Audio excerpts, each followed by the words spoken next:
প্রথমে আমি আমাদের যশস্বী প্রধানমন্ত্রী শ্রী নরেন্দ্র মোদীজি এবং আমাদের স্টেটের honourable CM sir doctor professor Manik Sahaji এবং আমাদের স্টেটের president honourable Shri Rajiv Bhattacharjeeji and GS Bipin Debbarmaji এবং অল কোর কমিটিকে আমি আমার আন্তরিক কৃতজ্ঞতা জানাই।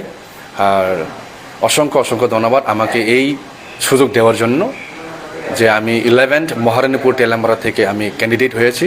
তো আমি আশা করি যে লোকের চাহিদায় আমি বিপুল বুথে জয় করে আসব এবং জয় করার পর আমি লোকেদের জন্য কাজ করতে পারবো। উন্নয়নের বার্তা কি থাকবে মহারানী?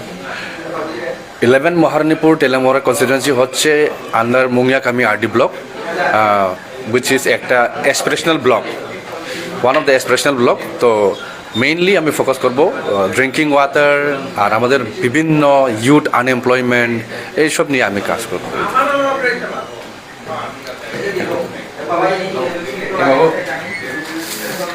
Thank you.